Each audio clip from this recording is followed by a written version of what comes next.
إن الحمد لله نحمده ونستعينه ونستغفره ونعوذ بالله من شرور أنفسنا وسيئات أعمالنا من يهده الله فلا مضل له ومن يضلل فلا هادي له وأشهد أن لا إله إلا الله وحده لا شريك له وأشهد أن محمدا عبده ورسوله يا أيها الذين آمنوا اتقوا الله حق تقاته ولا تموتن إلا وأنتم مسلمون يا أيها الناس اتقوا ربكم الذي خلقكم من نفس واحدة وخلق منها زوجها وبث منهما رجالا كثيرا ونساء واتقوا الله الذي تساءلون به والأرحام إن الله كان عليكم رقيبا يا أيها الذين آمنوا اتقوا الله وقولوا قولا سديدا يصلح لكم أعمالكم ويغفر لكم ذنوبكم ومن يطع الله ورسوله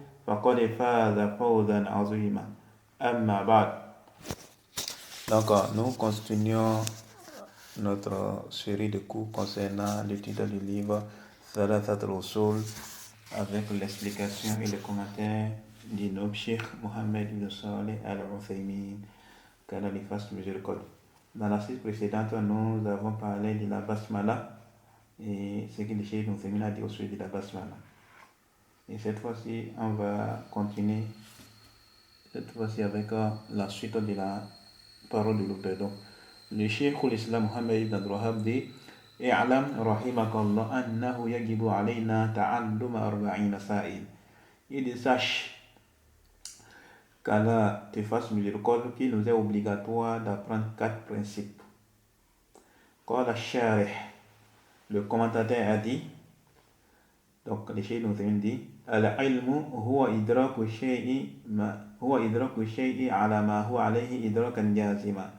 Il dit, le Cheikh nous dit, la science est la perception d'une chose telle qu'elle est dans sa réalité avec certitude. Il dit quoi? العلم هو إدراك الشيء على ما هو عليه إدراكا جازما. الجازمة أي يقينية. Il dit, la science est la perception d'une chose telle qu'elle est dans sa réalité avec certitude. Ensuite, il dit ومراتب الإدراك ست. Les degrés de la perception sont au nombre de 6. الأولى العلم وهو إدراك الشيء على ما هو عليه إدراكا جازما. C'est la science, donc le premier degré est la science qui est la perception d'une chose telle qu'elle est dans sa réalité avec certitude. الثانية الجهل البسيط. Le deuxième degré est l'ignorance simple. وهو عدم الإدراك بالكلية. Il dit, c'est quoi? C'est l'absence intégrale de la perception. C'est l'absence intégrale de la perception. C'est ça qu'on appelle quoi? Al-Jahl al-Basit. Par exemple, je te dis maintenant, quelqu'un vient maintenant, on te pose la question. On te pose la question, dit, qu'est-ce que telle chose? Quel est le chemin de telle chose? Tu dis, tu ne sais pas. Tu dis, Allah, tu ne sais pas. Donc, tu n'as pas pris connaissance de ça. Et donc, tu dis quoi? Que Allah est plus savant.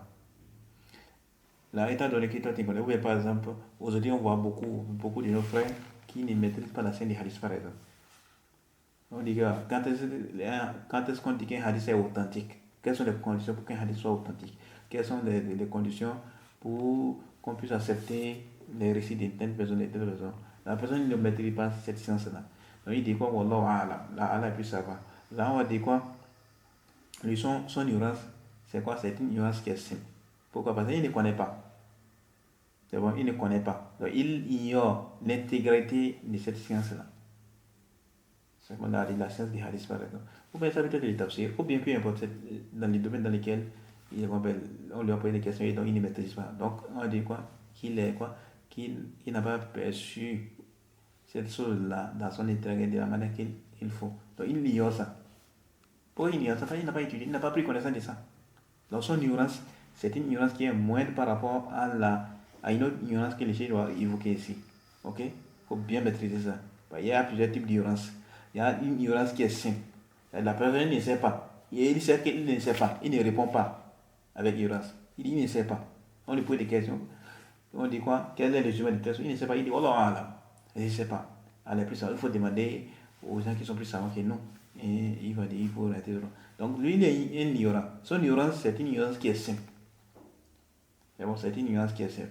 Maintenant, le troisième degré qui est quoi? Le degré de la perception, il a dit quoi? Al-thalitha al-jahl al-murakkab. C'est l'ignorance composée. C'est bon? L'autre ignorance, là, c'est al-jahl al-basit. L'ignorance simple. Le troisième degré, c'est quoi? Al-jahl al-murakkab. C'est une ignorance qui est quoi? Qui est composée. Et qu'est-ce que c'est? Il dit وهو إدراك شيء على وجه يخالف ما هو عليه. Il dit quoi? C'est l'ignorance composée qui est la perception d'une chose d'une façon contraire à sa réalité. C'est-à-dire, il a perçu une chose. Le fait qu'il a perçu une chose, c'est comme ça on dit, non? Ou bien c'est perçu, on dit non, mais c'est, je ne sais pas, au cas où je suis trompé là, par rapport au mot là, il faut me corriger, ok? Donc, l'ignorance composée, c'est quoi? C'est la perception d'une chose d'une façon qui est quoi? Qui est opposée, d'une façon contraire à sa réalité. Par exemple, on dit maintenant que quoi? Aujourd'hui, on parle de quoi? La question de où est Allah? Où est Allah? Et quand on pose cette question, il y a certaines personnes qui disent qu'Allah est partout. Allah est partout. Alors que la vraie réponse c'est quoi? Allah est élevé au-dessus de la création. Et Inch'Allah, on verra en détail par rapport à ce sujet et refuter les amitiés des gens de l'innovation là dans un niveau élevé, comme en Qaidat al-Salaf wa Ashab al-Hadith ou bien Ijma al-Salaf de l'imam Karb al-Kirmani et autres là, Inch'Allah. C'est dans le programme d'Inna. Donc, on va refuter les amitiés des gens de l'innovation en détail, et donc, qu'est-ce qui se passe là? La personne maintenant, on dit maintenant, où est Allah? Il dit quoi? Allah est partout. Au lieu de dire Allah est quoi? Allah est élevé au-dessus de la création. Donc, la réponse qu'il a donnée, c'est contraire à la réalité de la chose. Oui, c'est contraire à la réalité de la chose. Donc, lui, son ignorance, c'est quoi? C'est une ignorance qui est composée. Il ne sait pas. Et il ne sait pas qu'il ne sait pas. Et il dit, il ne sait pas et il pense qu'il connaît, en fait. Ouais, et c'est encore son cas même pire que le premier. Le premier, lui, sait qu'il ne sait pas. Donc, il ne sait pas. Et quand même, il connaît sa propre situation, qu'il est ignorant. Maintenant, il y a une autre personne, lui, il ne sait pas, et lui, il pense que lui connaît. Et lui, il pense que lui connaît. Pour lui, c'est encore pire. Et il donne une réponse qui est contraire à la réalité, qui est contraire à la vérité, en fait. Comme le cas de quoi, où Allah est Allah, et la personne dit Allah est partout. Ou bien un autre exemple. On dit, dit quoi? Quels sont les 4 premiers califes de l'islam? Quels sont les 4 premiers califes de l'islam? La personne dit quoi? Les 4 premiers califes de l'islam. Il dit Abu Huraira. La personne dit Abu Huraira. Qui est encore Abu Sa'id al-Khudri. Qui est encore Abdullah ibn Umar. Et Abdullah ibn Abbas. Et on dit qui sont les 4 califes bien guidés, les 4 premiers califes de l'islam?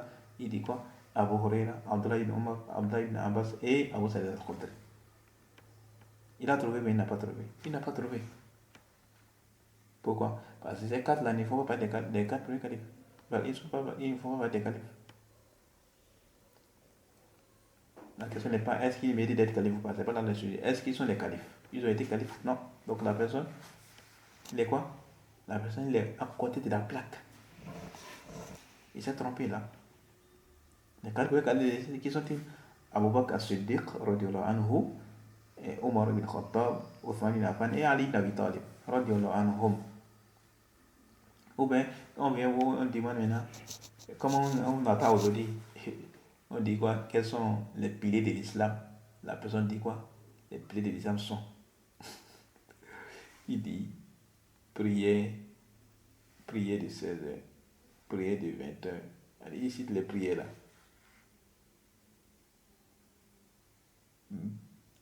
Son ignorance c'est quoi? C'est une ignorance qui est composée. Ou bien, il ne sait pas. Et il donne une réponse qui est contraire à la réalité en fait.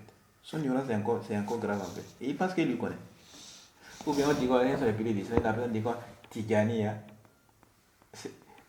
Tigania, quoi encore. Et la personne avait répondu, il y a des choses, ça fait déjà 2 ans, 3 ans comme ça qu'elle a fait. Oui, je crois qu'elle fait 3 ans environ. Quand j'ai vu ça, ça m'a fait rire quoi. Subhanallah. Vous voyez quoi? Les gens n'étudient pas la religion. Regardez ça. On demande les piliers de l'islam. La personne dit quoi? Il dit la prière, la tigania, l'église catholique.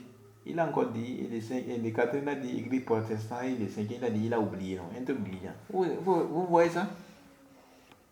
Vous voyez ça? Voilà l'état de la communauté. Voilà l'état de la communauté. Donc on doit beaucoup se soucier de l'enseignement de la croyance. L'enseignement de la croyance. L'enseignement de la croyance. On ne doit pas se lâcher par rapport à ça. On doit faire des efforts pour essayer de quoi d'exposer la croyance qui a été enseignée par les prophètes et dont les compagnons propagés. Et qui c'est dans les livres. Que ce soit les livres de Cheikh Ibn les livres de Cheikh Fawzan, les livres de Cheikh Ibn Baz, les livres de Cheikh Roslan, les livres de Cheikh Mohamed Al-Wahhab, les Cheikh Ibn Uthaymin, les Cheikh Mohamed, d'autres là plutôt, les Cheikh Al-Islam Ibn Taymiyyah, Ibn Qayyim, et autres là. On doit exposer. Et aussi, les frères doivent fournir des efforts pour apprendre. Et non de se limiter avec les histoires les vidéos de 2 minutes où on parle de cela. Il y a certains frères qui se limitent à ça. Non. Il faut faire attention par rapport à ça. Faites attention par rapport à ça. On doit beaucoup fournir d'efforts. On doit plus fournir d'efforts pour l'apprentissage de notre religion. Le prophète a dit dans un hadith, sallallahu alayhi wa sallam, talabul ilmi faridatun ala kulli muslim. La recherche de la science, c'est une obligation qui incombe à tout musulman. Et alhamdulillah, Allah subhanahu wa ta'ala nous a octroyé ces bienfaits-là, à cette époque-là. Qui est quoi? L'histoire des réseaux sociaux, notamment. L'histoire de quoi? Avec les sites internet et autres là. Il y a plusieurs plateformes et autres là. Où on peut, même la personne, il peut quoi? Tu n'as pas la possibilité d'aller auprès des gens de sciences pour étudier autres là. Tu peux venir chez toi et tu sur les cours en direct. Les cours en direct. Plus que ça même. Il y a même des séminaires qu'on organise. Donc pour quelle raison on doit être fainéant par rapport à ça, alors que la science vient taper à notre porte? Contrairement à l'époque de nos salafs, où ils effectuaient des voyages. Hein? Des voyages. Parfois, ils ont besoin d'aller étudier telle personne, et ça veut prendre des mois sur la voie. Il y a l'histoire de Baqiya ibn Makhlouk, qui fait partie des étudiants de l'imam Ahmed. Hein? Les voyages que les savants ont entrepris pour aller rechercher la science. Comme il y a les livres là, de l'imam Al-Khatib Al-Baghdadi, à Rihlatu. Je crois que c'est fait Talabat al-Hadith, non, mais quoi, même, j'ai oublié les titres complets, j'ai oublié ça. Quand on regarde le dévouement de nos salafs dans la recherche de la science, on dit quoi? On va essayer de se comparer. On va se comparer par rapport à nos salafs. On va même dire quoi? On risque même de dire que nous sommes des hypocrites. Que nous sommes des fainéants. Ils fournissaient des efforts dans la recherche de la science, dans les adorations et autres là. Mais où en est-on par rapport à eux? Tu vois, beaucoup sont dans les distractions. Beaucoup sont dans les distractions. Mais quand on parle de quoi? Qu'il y a les livres de Al-Qaïda qu'on veut étudier, les livres de Manhaj, les livres de croyance, les livres de Tawhid, tu vois les gens, comme disons, comment on dit souvent, ils font quoi? Ils retournent en arrière quoi. Comme c'est une traduction littérale, pour dire que la personne, il fait demi-tour quoi. C'est une expression dans la langue locale. On doit faire des efforts, s'il vous plaît. Faisons des efforts. Wallahi, la communauté, surtout chez nous au Bénin là, la communauté musulmane béninoise a besoin de quoi? De l'apprentissage des sujets en rapport avec les tawhid, en rapport avec la croyance et autres là. Il faudrait les pratiques des shirk qui sont là-bas. Au point où il y a des gens qui se demandent, est-ce qu'il y a même des musulmans au Bénin? Oui, j'imagine ça. Est-ce qu'il y a des musulmans au Bénin? Il y a des gens qui se posent la question. Quand j'étais au Bénin, la mosquée où ils intervenaient, la mosquée Bilal à Parakou, là où on a organisé des assises, que ce soit l'étude des Nawaked à l'islam, Salasat Rasoul, le livre là, Enquête de Wasatiya et autres là. Et l'imam de la mosquée, il était en train de me dire qu'il y a un jour, il y a des, si je ne me trompe pas, c'était l'imam de la mosquée qui me disait, mais c'était un vrai quand même, j'ai oublié quand même, parce que je savais dire, c'est quoi, c'était pendant Ramadan, mais après le Ramadan, comme ça. Il était en train de me dire quoi, qu'il y avait certains qui avaient effectué un voyage. Et oui, c'est quoi, c'était l'imam de la mosquée qui me disait ça, qui nous disait ça. Qu'il y avait certains qui ont, si je ne me trompe pas bien sûr, qui ont effectué un voyage. Donc ils étaient en train de faire un voyage. Et arrivé à la ville, Malanville, ils ont dit, bon, ils devaient poursuivre. Ils allaient poursuivre les voyages là. Ils voulaient faire la prière, quoi. Donc, ils ont décidé de faire la prière. Donc, c'est arrivé à Parakou, non. Ils ont demandé, est-ce qu'il y a une mosquée ici, autre là. Ils se sont posé la question, est-ce qu'il y avait une mosquée au bout, les gens, et au point où les gens étaient étonnés, quoi. Bon, je ne me souviens plus exactement de, de ce que l'imam avait dit, quoi. Ça fait longtemps.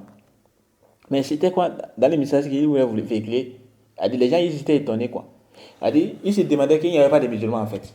Donc quand ils ont posé la question, on les avait demandé qu'il y a une mosquée là. Et même ils étaient étonnés quoi. Qu'il y avait des musulmans au Bénin ici là, au plus que à Parakou ici. Ils étaient étonnés quoi. Pourquoi? Parce que même il faut regarder dans les publicités. Il faut regarder dans les publicités. Regardez, tu vas sur ORTV, tu vois c'est n'importe quoi ils sont en train de publier là. Les trucs de sorcellerie, les trucs de quoi, la promotion de shirk et autres là. Tu vois n'importe quoi ils sont en train de proposer là. Hein? Malheureusement. Donc, on doit faire des efforts. Et bon, par rapport à ceux qui ont, quand ils ont posé la question, c'était sur Facebook, ouais, là où ils ont posé la question, quels étaient les piliers de l'islam, la personne a dit témoin de Jéhovah, église catholique, église protestante, la prière, hein, et quoi encore là. Ce qu'ils avaient cité là. C'était sur Facebook, ils ont posé quoi, c'est des gens du Burkina, mais je ne sais pas trop. C'était sur Facebook. Ça date il y a des années, quoi, ça fait 3 ans, mais 4 ans comme ça. Je ne me trompe pas. Oui. On doit faire des efforts, s'il vous plaît. On doit faire des efforts. Ne serait-ce il faut regarder. Qu'il y a quelqu'un qui prend seulement, juste, j'ai dit dans une journée, on a combien de 24 heures de temps. Dans les 24 heures, tu ne peux pas enlever 1 heure de temps pour utiliser la religion. Tu as même la possibilité de quoi, d'avoir des écouteurs. Tu vas mettre quoi? Tu vas mettre tes écouteurs dans Dieu et tu es en train d'écouter les traces. Et tu es en train d'écouter les traces. Tu ne fais rien, tu es assis comme ça, ou bien tu es en train de faire des jeux autres. Alors que ce moment-là, tu pourrais même prendre ce moment-là pour écouter un trace avec tes écouteurs. Mais non, on préfère aller vaguer à des futilités qui peuvent quoi? Qui peuvent être très fatales les jours derniers pour nous. Alors on doit faire très attention. Essayons de fournir des efforts pour apprendre notre religion. Et beaucoup de savants nous incitent à étudier la religion. C'est là, c'est tout notre salut. Mais il est en Allah. À commencer déjà par les bases, les fondements. Et non, comme on voit avec certains, ils vont parler, ils vont dire non, les trucs de Tawhid, comme cet imam-là, comme vous avez appris ça, cet imam de Dieu là, qui dit non, qu'on n'a pas besoin de trop parler de Tawhid, que non, il suffit seulement de parler de façon générale, et que maintenant, après ça, maintenant, on va parler des histoires de fake et autres là, subhanallah. C'est Tawhid, tu vas parler de façon générale, subhanallah. Encore que dans un milieu où le shirk est propagé, dans un pays où le shirk est très apparent, c'est pas que le shirk est caché, le shirk est très apparent, que ce soit au nord ou au sud du Bénin. Le shirk est très apparent. Et donc c'est dans ça qu'on a dit que non, on ne va pas être de façon générale.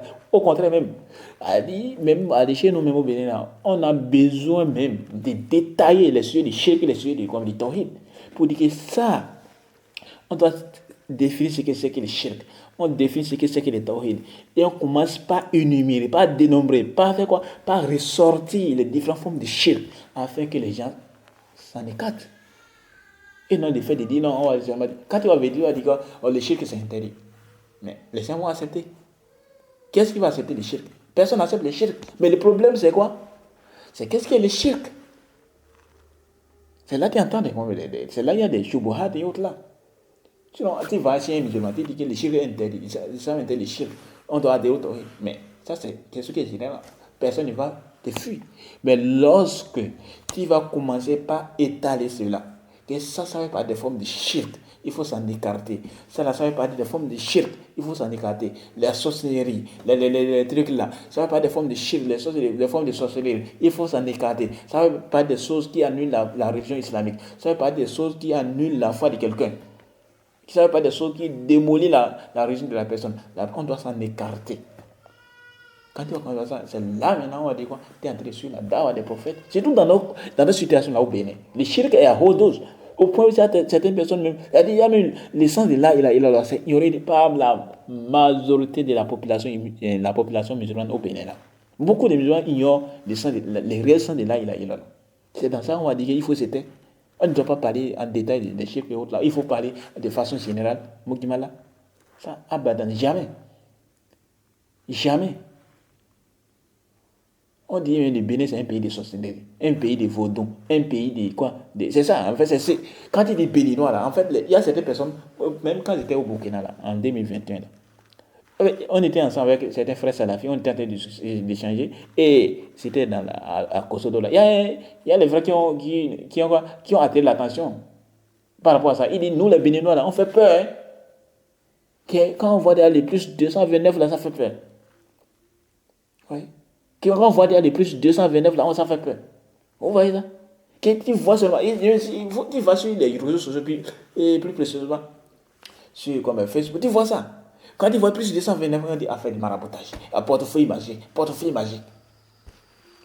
Tu vois même sur des groupes WhatsApp, il y a certains là, quand ils rentrent dans les groupes, c'est pour aller publier. C'est pour aller publier l'histoire de quoi portefeuille magique. Il faut aller citer le marabout et autres. C'est. Alhamdulillah que le gouvernement avait pris des mesures contre ces voleurs-là. Hein? Ces escrocs-là. Le gouvernement béninois, qu'Allah les assiste également. Pour qu'ils puissent se poursuivre dans cette allure-là. Hein? Histoire des maraboutages, histoire de quoi? Subhanallah, nous sommes éprouvés. Et donc, pour certaines personnes, ceux qui sont à l'extérieur du Bénin, c'est quoi? Le Bénin, c'est un pays de koufr, c'est un pays de vaudou, c'est un pays de maraboutage, c'est un pays de sorcellerie. Surtout les trois là, le maraboutage, la sorcellerie et le vaudou. Sans oublier également l'escroquerie. Mais les pires là, c'est ça en fait.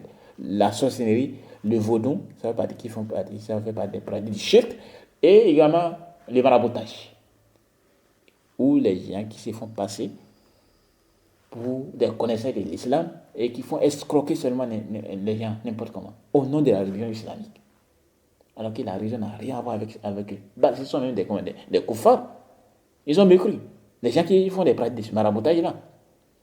Il y a un hadith qui est venu au prophète de quoi? Celui qui se renseigne devient pour lui poser des questions.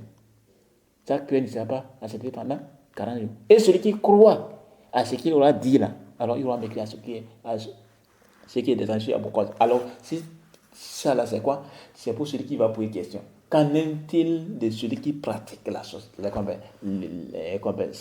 la voyance, les maraboutages et autres? Qu'en est-il de sa situation? Sa situation est encore pire. Oui. On doit faire très attention.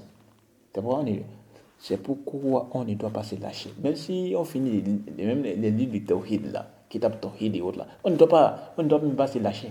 On finit d'enseigner, ensuite on relaie. On s'est en train de répéter ça comme le conseil le Cheikh Mohamed Taqiyuddin Al-Hilali. Qu'on ne doit pas les livres là, on ne doit pas seulement les faire une seule fois. Il faut les répéter ça. Et surtout, j'ai dit chez nous au Bénin, on a beaucoup plus besoin de Kitab Tawhid là. Les livres Kitab Tawhid là, c'est un grand remède pour les Béninois. Et qu'Allah nous assiste. Donc, revenons à notre sujet. Donc, revenons à notre sujet du débat. Qui est quoi? Donc, ici là. Donc, il y a les Jahl Baswit et les Jahl Murakkab.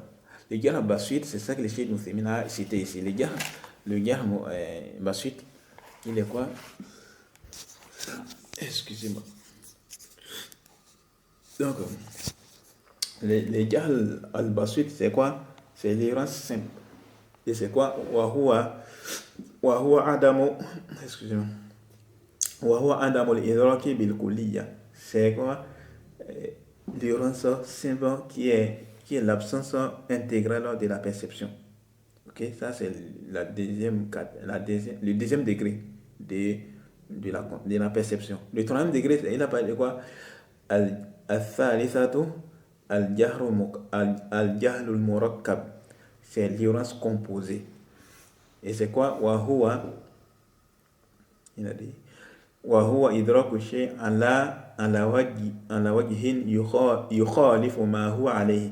C'est quoi? C'est l'ignorance composée qui est la perception d'une chose d'une façon contraire à sa réalité. Et on avait parlé de ça. Après, on pose des questions, la personne ne connaît pas, il répond dans l'ignorance. Et beaucoup se retrouvent. L'ignorance simple là, c'est moins grave par rapport à pour lui c'est mieux. Contrairement à l'ignorance composée. L'ignorance composée, lui, la personne, il pense qu'il connaît alors qu'il ne connaît pas. Pour lui, il ne connaît pas et il répond en égarant les gens. Et combien se retrouvent dans ça? Surtout parmi les gens de cette époque-là. Qu'Allah nous la préserve et qu'Allah nous assiste. Ensuite, là, il dit quoi? Al-Rabi'a al-Wahm. Al-Rabi'a al-Wahm. Al-Wahm, c'est quoi? C'est, on peut dire la conjecture. Voilà. On peut dire la conjecture. Wa huwa idraku shay ma'a ihtimali diddin rajih. Al-Wahm ici c'est différent de Al-Waham. Ici il y a le sukun sur le ha, mais le iskan sur le ha. C'est différent de quoi? Al-Waham, s'il y avait le fatha sur le ha. C'est deux mots différents. Al-Wahm, Al-Wahm ici, c'est ça que les chiites a défini. Quant à Al-Waham, avec le fatha sur le ha, c'est quoi? C'est le gars, c'est l'erreur en fait. C'est bon, ça c'est l'erreur. Mais c'est pas ça ici. C'est pas ce qui est visé ici. Ce qui est les chiites a évoqué ici, qui font partie des degrés de la perception de Al-Idrak, c'est quoi? C'est Al-Wahm, avec sukun sur le ha. Il a dit quoi? Wa huwa idraku shay ma ihtimali diddin rajih. Il dit quoi? On peut dire la conjecture ou bien la méprise, qui est la perception d'une chose malgré la possibilité que son opposé soit prépondérant. C'est-à-dire ce qui s'oppose à cela il y a la possibilité que ça soit quoi? Prépondérant. Par exemple, la personne, il a un penchant, donc il a la perception d'une chose. La personne, il penche par rapport à un point. Sauf que, de la manière qu'il a conçu, ou qu'il a quoi? Perçu. C'est quoi? C'est le mot, ça nous perçu, on dit non. De la manière qu'il a perçu un mot, ou bien il a perçu une chose. C'est bon? De la manière qu'il a perçu une chose, c'est qu'elle n'est pas. Comment je vais vous expliquer ça maintenant? Il a perçu une chose d'une manière. Maintenant, une autre manière, ce qui s'oppose à celui-là, c'est plus prépondérant par rapport à sa perception en fait. De la manière qu'il a perçu la chose en fait. Je ne sais pas si tu as compris. Par exemple, voilà, je dis maintenant, il y a la perception de A.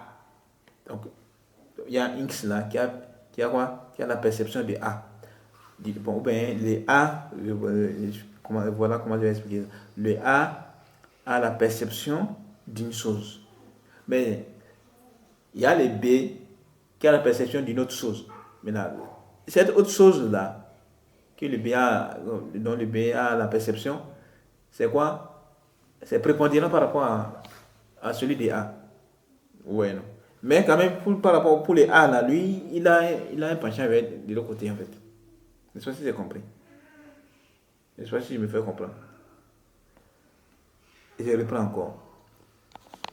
Puis le Cheikh a dit quoi? Al-Rabi' al-Wahm. Wa huwa idraku shay ma ihtimali duddin ragih. C'est-à-dire c'est la conjecture, mais la méprise, qui est la perception d'une chose malgré la possibilité d'un opposé qui est quoi? Qui est prépondérant. Il y a la possibilité que son opposé soit prépondérant en fait. Voilà. Voilà, c'est le mot ça. Il y a la possibilité que ce qui s'oppose à cela soit prépondérant. Donc par exemple, il pense que ce qui est, il pense que telle chose là, c'est quoi? C'est rouge. C'est bon, il pense que c'est rouge. Maintenant, alors qu'il y a la possibilité que ce soit vert. Maintenant, cette possibilité que ce soit vert là, c'est plus prépondérant que ce que lui il pense en fait. Tu as compris ce fait?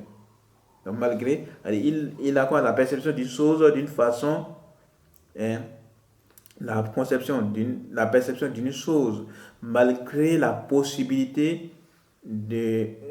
malgré la possibilité d'un opposé prépondérant. Malgré que ce qui l'oppose, il y a la possibilité que ce soit prépondérant en fait. C'est bon, hein? J'espère que c'est compris. Et donc ça c'est le deuxième, le quatrième degré. Le cinquième c'est quoi?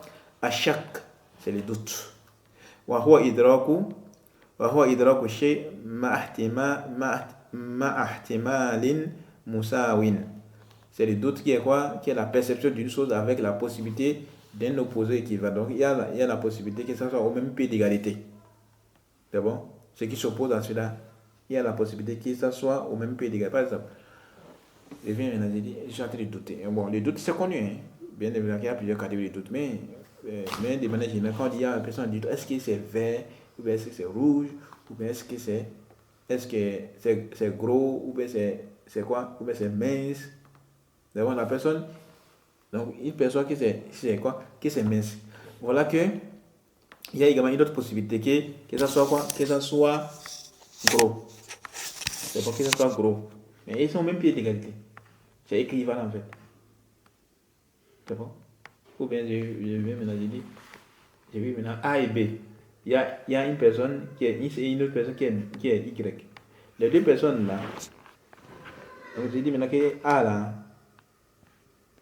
il est fort probable que son âge soit 30 par exemple. C'est bon? C'est fort probable que son âge soit 30. Et l'autre là aussi, donc j'ai quoi? Dans ma tête maintenant, je peux concevoir que telle personne il a 30. Il y a également la possibilité que l'autre là aussi, le second là, Y là, qu'il a 30 ans aussi. Donc c'est au même pied d'égalité en fait. C'est bon là. Donc à chaque cas, wa huwa idraku shay'in ihtimalin musawin. Donc le doute qui est la perception d'une chose avec la possibilité d'un opposé équivalent. Et le sixième, as-sadis ou az-zann. Peut dire quoi? Az-zann, c'est plus qu'une probabilité en fait. Az-zann, c'est quoi? Az-zann, c'est quoi? C'est plus qu'une probabilité. Ok? C'est plus qu'une probabilité. On peut aussi dire la supposition. C'est plus qu'une probabilité. Et c'est quoi? Il dit wa huwa idraku shay'in ma ihtimali duddin marjuh. C'est quoi? C'est la perception d'une chose avec la possibilité d'un opposé qui est quoi? D'un opposé rejetable. C'est-à-dire, ce qui s'oppose à ça là, il y a la probabilité que ça soit rejeté. L'autre là, on a parlé de quoi? Si vous vous souvenez, au lieu de Robin, on a dit al-wahm. Wa huwa idraku shay ma ihtimali duddin ragih. C'est-à-dire ce qui s'oppose à cela là, il a la possibilité que ça soit prépondérant. Maintenant par rapport à dhann, c'est quoi? Il y a la possibilité que ce qui s'oppose à cela soit rejetable, c'est à rejeter.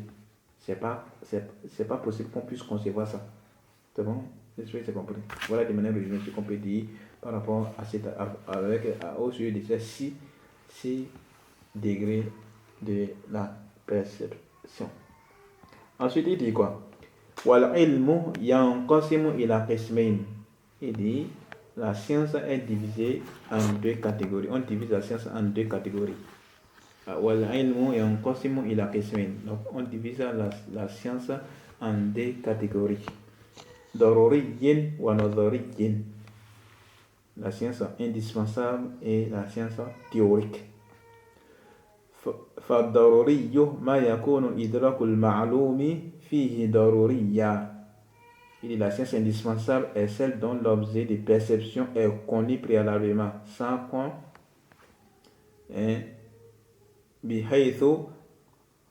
بحيث يضطر إليه من غير نظر ولا استدلال كالعلم بأن النار حارة مثلا. Il a dit quoi? والعلم ينقسم إلى قسمين ضروري ونظري. Il dit la science est divisée en deux catégories. Il y a la science indispensable et celle qui est théorique. Ensuite, on va parler de celle qui est indispensable, qui est quoi? ضروري. Il a dit فالضروري ما يكون إدراك المعلوم فيه ضروريا بحيث يضطر إليه من غير نظر ولا استدلال كالعلم بأن النار حارة مثلا. Donc il dit quoi? La science indispensable est celle dont l'objet de perception est connu préalablement, sans qu'on y fasse recours à une observation ni à une argumentation, comme le fait de savoir que le feu est chaud. Donc c'est-à-dire, ça, dans cette science-là, on n'a pas besoin de faire une recherche par rapport à ça. Ça, c'est quelque chose, on peut dire, c'est quelque chose qui est inné en fait. Voilà. On peut dire que c'est quelque chose qui est inné. Comme par exemple, est-ce qu'on apprend que la science, le feu est chaud? Ça, c'est quelque chose qui est connu. Bon, ça, on n'est pas ici des enfants, les enfants qui n'ont pas la personnalité de discerner les choses. Non, ça, c'est connu déjà. Qui est quoi? Le feu est chaud. Ou bien que le feu est brûlant. Ou bien que le ciel est en haut. Ou bien que quoi? Que 10 est plus grand que 5. Ou bien, ça c'est quelque chose qui est connu. Ou bien, quand on dit le cool, c'est plus grand que le 12. C'est-à-dire, la totalité est plus grand que une portion, une partie. Par exemple, on dit maintenant que telle personne, il a quoi? On dit que telle personne, il a 1 hectare. Comme chez nous là-bas, les gens qui font les champs et autres là. Telle personne, il a fait des champs de quoi? De 50 hectares. Et l'autre, il a fait un champ qui correspond à une dizaine d'hectares. C'est bon? Telle personne, c'est 50 hectares, l'autre là, c'est 10 hectares. On dit quoi? Non, le champ de telle personne, c'est plus grand que le champ de telle autre personne. Celui qui a 50 hectares, son champ est plus grand que celui qui a 10 hectares. Et ça, là, on a besoin d'étudier pour savoir ça. Du moment où on a pris connaissance du moment où on sait que lui, là, c'est 50 hectares et l'autre, là, c'est 10 hectares, donc on comprend donc forcément que celui qui a 50 hectares, pour lui, est plus grand que celui qui a 10 hectares. Tu comprends? Ou bien, question d'âge. Telle personne, il a 10 ans, l'autre, là, il a 5 ans. Donc, on comprend donc celui qui a 10 ans est plus grand que celui qui a 5 ans. C'est ça, en fait. C'est bon, là? C'est ça en fait. C'est ça que les chiens sont en train de faire comprendre ici. Ensuite, il a dit quoi? والنظري ما يحتاج إلى نظر واستدلال كالعلم بوجود النية في وضوء. Donc il a dit quoi? Maintenant il va parler de la science théorique. Quant à la science théorique, alors elle a besoin des observations, des investigations et des preuves, comme la connaissance concernant l'obligation de l'intention avant les ablutions. Ça là, et on a dit maintenant, est-ce que c'est obligatoire de former l'intention avant les ablutions ou pas? Ça, on a besoin d'une preuve par rapport à ça, qui est venue dans ça, c'est ça qu'il a dit quoi? An-Nadhari. Ou bien par exemple la question de quoi? La question de dans la prière, on doit lire la Fatiha ou pas? Ça, c'est quelque chose qui nécessite une preuve. On a besoin d'étudier pour connaître ça. Qu'est-ce que la législation dit par rapport à ça? Ou bien la question de quoi? La question de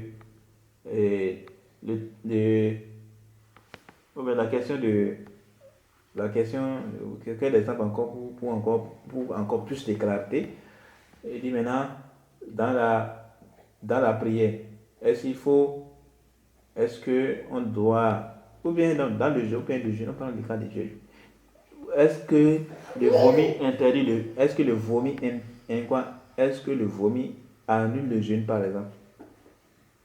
Ou bien est-ce que le fait d'avoir les rapports charnels avec sa femme, ça annule le jeûne par exemple? Ça, on a besoin des preuves par rapport à ça. Donc, ce sont les preuves de la législation qui nous permettent de distinguer, de déterminer si ça annule ou pas.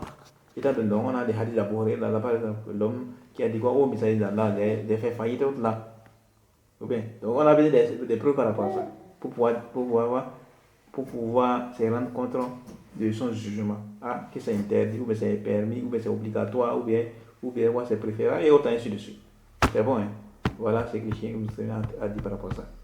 Donc ça c'est par rapport à la parole de l'auteur quand l'auteur dit quoi? Et alam rahimakallah annahu yajibu alayna ta'allum arba'in masail. Sache qu'Allah te fasse miséricorde qui nous est obligatoire d'apprendre 4 principes. Et donc ce qu'on vient de dire, tout ce qu'on vient de dire là, c'est l'expression de chien nous au sujet de quoi? De alam, sache. Donc il a dit quoi? Ensuite il dit par rapport à l'auteur maintenant, quand l'auteur dit rahimakallah, il a dit rahimakallah afadu alayka min rahmatihi allati tahsulu biha ala matlubik wa tanju min mahdhurik. Là il dit quoi? Qu'Allah te fasse miséricorde. Qu'est-ce que ça veut dire? Il dit quoi? Ça veut dire qu'Allah répande sur toi sa miséricorde afin que tu puisses atteindre ton objectif recherché. Afin que tu puisses atteindre ton objectif recherché et être sauvé de ce que tu veux prendre garde. Donc c'est de ce que tu crains. Et de ce que tu crains. Ensuite, il dit quoi? Falma'ana ghafrallahu lak. Falma'ana ghafrallahu lak ma mada min dhunubik. Et son sens c'est quoi? Et sa signification c'est quoi? Qu'Allah te pardonne tes péchés passés. Qu'Allah te pardonne tes péchés passés. Wa waffaqaka wa asamaka fima yustakbalu minha. Et qu'il t'accorde des succès et te protège dans le futur. Et qu'il te protège dans le futur. Hadha idha ufridatil rahma. Il dit cette définition là qu'il a donnée là. Ça c'est quoi? C'est à quel moment? C'est dans les cas où le thème miséricorde est quoi? Où le thème rahma, donc miséricorde, est employé tout seul. Lorsque c'est employé tout seul, alors le thème rahma, c'est quoi? C'est la définition qu'il a donnée là. Maintenant, il a dit quoi? Amma idha qurinat bil maghfira fal ma'nahu lima mada min adh-dhunub wa rahmatu wa tawfiqu lil khayri wa salamatu min adh-dhunubi fil mustaqbal. Il dit maintenant, mais lorsqu'il est joint, donc lorsqu'il est quoi rapproché par al-maghfira c'est le pardon. Ar-rahma c'est quoi? La miséricorde. Et al-maghfira c'est le pardon. Donc lorsque ils sont joints ensemble, al-maghfira et al-rahma sont ensemble, alors le maghfira c'est quoi? Ça concerne, c'est quoi? C'est le fait qu'Allah te pardonne tes péchés, les péchés passés. Et la miséricorde ar-rahma quant à elle, c'est quoi? Ça se rapporte à l'obstentation. À l'obstention vers le bien et la préservation des péchés dans le futur. C'est pourquoi on dit quoi? Le rahma, quand on dit qu'Allah te fasse miséricorde, ça veut dire quoi? Lorsqu'il s'est employé tout seul comme ça veut dire quoi? Qu'Allah te pardonne tes péchés passés et que dans le futur, qu'il te préserve afin que tu ne tombes pas dedans. Et al-maghfira. Et donc lorsque al-maghfira et al-rahma sont ensemble, alors ça signifie quoi? Alors, lorsque al-rahma et